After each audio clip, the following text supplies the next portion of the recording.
When we're talking about how leaders can manage emotions in times of crisis, it's very important to first understand what we mean by manage and what we don't mean. Managing emotions means, let's say, regulating emotions. It absolutely does not mean suppressing emotions. The process of trying to suppress an emotion is something that we can do for a short period of time, but not indefinitely. It's very difficult. It drains us. It takes a lot of energy. It can actually be counterproductive as well. The act of seeking to suppress an emotion can exacerbate it, can heighten it, can remind us of the fact that we're feeling something, and it can come, kind of roaring out at a time. So if we think of managing emotions as seeking to regulate emotions, a couple of ways to address that. One is learning a little bit more about our emotional tendencies. How are we likely to respond in certain circumstances? Sometimes that's very tactical. I know that I'm about to go into a conversation or a situation that I typically experience as somewhat triggering, and let me just sort of prepare myself for that. Let me ensure that my calendar's a little bit clear, both before and after this particular interaction. If I've got a particularly difficult conversation or interaction, make sure I'm getting a good night's sleep in advance, things like that. There's also stuff that we can do in the moment that leaders can do to regulate and manage emotions more effectively in the moment. Some of that simply entails ensuring that we're framing the situation in a way that's going to be most useful for our emotional response. Framing or cognitive appraisal in the sort of term of art that psychologists use relates to the meanings that we are assigning to a given situation, to a given set of circumstances.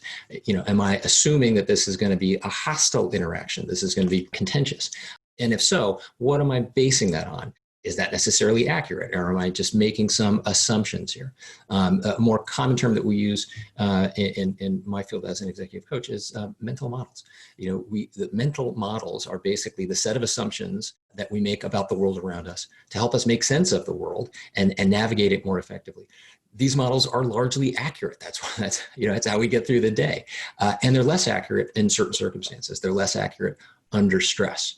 And can we step back and actually say, well, what are my mental models? What are the assumptions and interpretations that I'm bringing to the situation?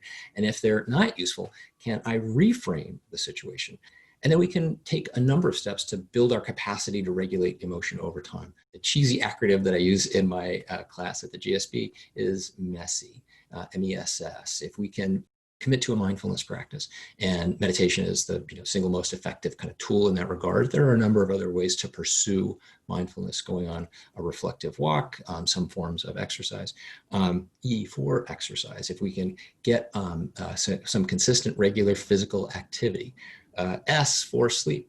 If we can get regular amounts of sleep and sufficient amounts of sleep and higher quality amounts of sleep. And the second S for chronic stress. If we can identify sources of chronic stress in our life and diminish them, we're going to be much more effective at emotion regulation in those moments when we need it most.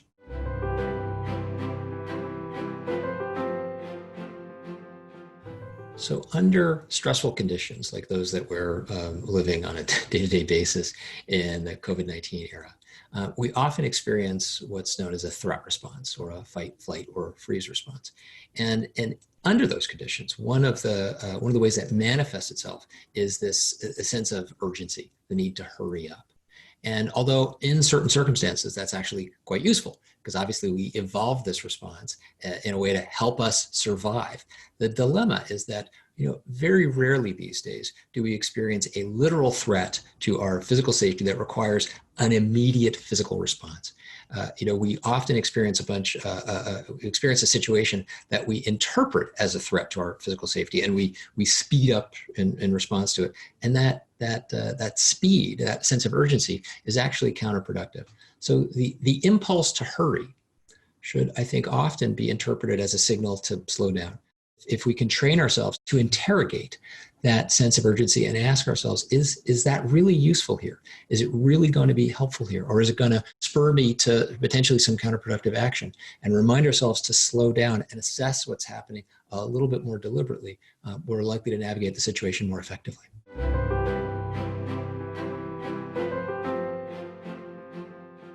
I often work with professionals, so the leaders in my practice are going through some kind of transitional phase. And we often have a negative emotional response to endings. This is kind of reflected in a line from an old Tom Cruise movie, Cocktail. Tom Cruise plays a bartender, and in that movie he says at one point, everything ends badly, otherwise it would never end. And there's some truth to that, because endings in some sense, they're all symbolic deaths. They remind us that this existence will end, and whatever we believe about what transcends this existence, we're very attached to this existence, and it can be quite dislocating. It can be unnerving to be reminded of that ending. And yet, I would suggest that our negative emotional response to endings leads us to kind of lean away from endings as opposed to leaning into them.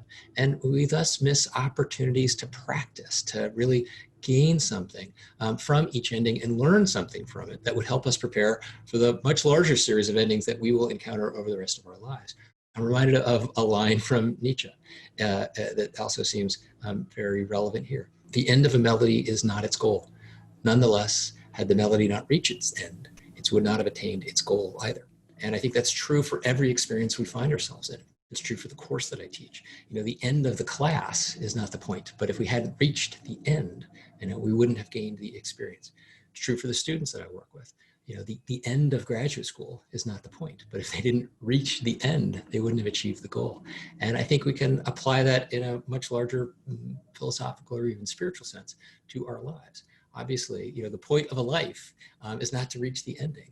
And yet, if we hadn't reached the ending, if this existence weren't finite in some sense, I don't believe that it would have the same sense of meaning.